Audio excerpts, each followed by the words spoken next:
When it comes to cryptocurrency, the ethics, vision and personality of its founder goes a long way in forming the strength of its community. Many outsiders to Cardano have allowed maximalist and VC-backed media to completely propagandize their beliefs about Charles. The sad reality of this results in the doorway to opportunity slamming shut, along with the ability to educate themselves on the most secure, scalable and decentralized blockchain in existence. Welcome back to another installment of Cardano Insights, delivering a fast-paced, bite-sized roundup of the all-important Cardano news and interesting ecosystem content from the past 24 hours. Join me as I explore exactly what's been happening at the very pulse of Cardano. So let's get straight into it. The importance of interoperability and multiple blockchains coexisting together, rather than the idea that there should be only one with a winner-takes-all approach, is something Charles is a major advocate of.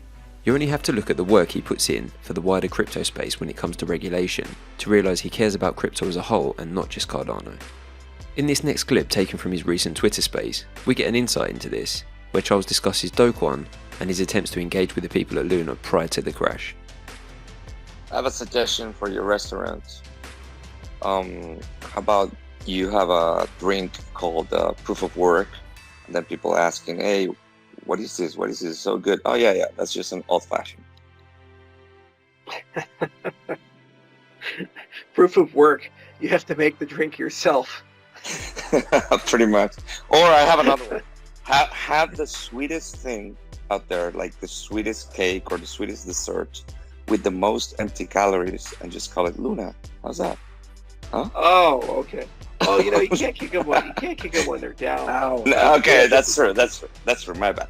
All right, but to be fair, there was a lot of arrogance from those people. I mean, Bill Kwon basically saying the negative correlation. I couldn't resist to tweet that. I just used the same words and tweeted it back at him because of the guys running around saying, "I just love seeing people fail." And we're so excited to be on top of Cardano. They'll never top us again.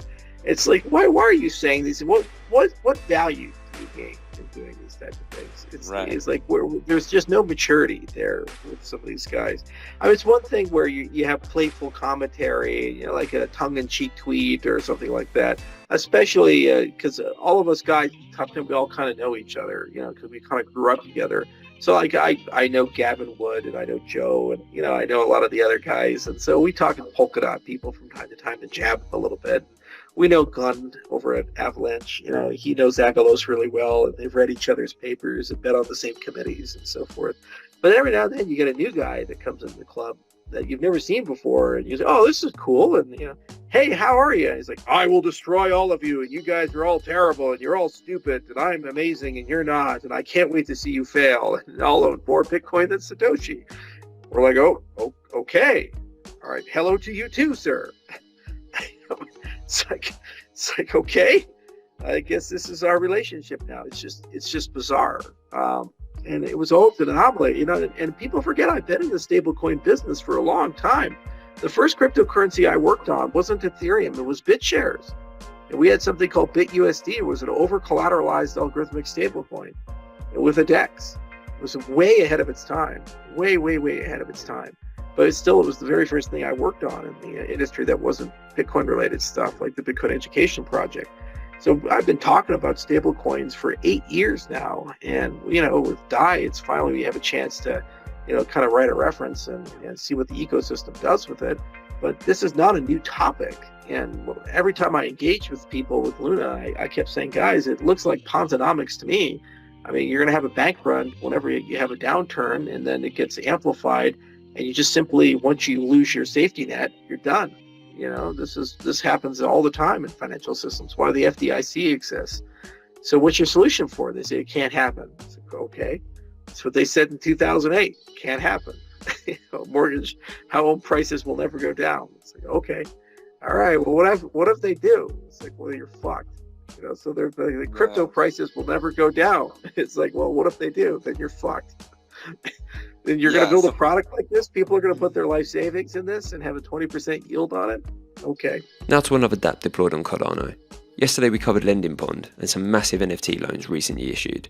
Today, Fluid Tokens, another NFT lending platform, announced their mainnet launch. For Fluid Tokens, this is only the beginning, and whilst the Fluid Token marketplace is just getting started, they gave us this update for the first loan engagement that's been confirmed, 500 ADA provided to the borrower, who used their Dead Rabbit RS NFT as collateral. It seems that use and utility on Cardano increases on a daily basis, and with the Vassal hard fork less than a month away, dApp deployment is going to significantly rise after this upgrade. Being the 1st of June and the countdown to Vassal in full swing, Adewale gave us this great thread detailing the top 20 things he personally is eagerly anticipating on Cardano. This thread gives us a great overview of the wide spectrum of innovation the Cardano community is currently witnessing. He starts by summarising exactly what the June hard fork brings: reference scripts, which points to the script on-chain instead of constantly reloading it, also improvements like reference inputs, inline datums, collateral, core interpreter speed increases, and diffusion pipelining, where the layer 1 throughput becomes one of the best in crypto. Next he highlights peer-to-peer and gossip protocol is coming. Today the network consists of SPOs, end users, and IOG relays. The IOG relays currently facilitate routing between SPOs, end users, and new nodes. After Vassal, new nodes and end users discover nodes without relays. This means the network becomes entirely organic and self-regulated. Now to stablecoins, and JED is coming. Today we have stablecoins like USDC, bridged through Milkamida and available on Wing Riders. Soon JED launches, a decentralized algorithmic stablecoin for Cardano, developed by IOG, issued by Coty, and backed by Science, big for all of crypto. Next, input endorsers. This will enable throughput to increase exponentially by allowing transactions to be separated into pre-constructed blocks. This month's hard fork scales us for the foreseeable future, but input endorsers are effectively a layer 1 endgame solution. For example, a similar tech demonstration on Bitcoin, known as Prism, reached more than 10k TPS. Now for some highly anticipated dApps launching very soon. Cardano Project, a stablecoin ecosystem, Cardano Maladex and Genius Shield, next generation DEXs, Liquid Finance and AEDA Finance, lending and borrowing protocols, Indigo Protocol, an algorithmic autonomous synthetics protocol, and Book Token, a Cardano-powered NFT marketplace for buying, reading, selling ebooks and audiobooks. Now for Hydra, delivering isomorphic state channels that maximize throughput, minimize latency, and incur low to no cost, providing an efficient way to process transactions off-chain and settling them on-chain. And when it comes to scaling, Hydra is not his only focus. Orbis project is building the first CK rollup layer 2 solution for Cardano. Through Orbis, dApps can scale in throughput, which includes previously uneconomical use cases like gaming and high-speed DEXs, while inheriting Cardano security and decentralization. Now to Ouroboros Genesis, the next iteration of the consensus protocol, enabling new users to bootstrap from the Genesis block and do not need a checkpoint or prior knowledge of the number of active users. This previously impossible in proof of stake, and while it's a hallmark of proof of work, we now match the same security guarantees. Next to Mithril, which enables quick verification of snapshots of the blockchain that have been signed by randomly picked multiple parties like stake pools in a trustless full node-like way. This will improve dataless sync times and allow in some ways full node-like light wallets or mobile dApps. Now for a Cardano dApp store and certification. Currently, besides an early version in Eternal Wallet, there is no consolidated view of dApps and it's hard to know which ones to trust. A dApp store offers this, displaying certification and smart contract checks and audits to show which ones are trustworthy. Next we cover Voltaire. The final era of the original roadmap is governance.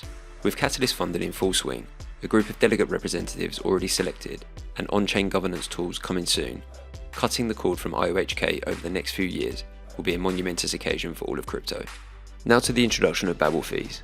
Imagine being able to pay your transaction fees on Cardano in any currency. For example, you're buying a product for 100 USDC, and instead of paying ADA in fees, you pay 15 cent USDC. This would mean stake pool operators becoming a sort of market maker in currencies of their choice. Amongst other items, he also covered real-world implementation of the Cardano blockchain, for example Ethiopia and millions of students being onboarded into academic credential solution Atala Prism, World Mobile's rollout moving at fast pace connecting the unconnected, and Dish rolling out their 5G network incentivizing users with Dish Cardano NFTs. So thanks to Cardano WOW for this great insight to just some of the highly anticipated projects, roadmap milestones, and the rollout of Cardano's world-changing technology. You can find the full thread linked in the description below. So that's it for another installment of Cardano Insights. I hope you found value in today's content, and if you did, please comment, like, share, and consider subscribing to the channel for more Cardano news and community insights coming very soon. So thanks for watching, until next time, have a great day and keep it Cardano.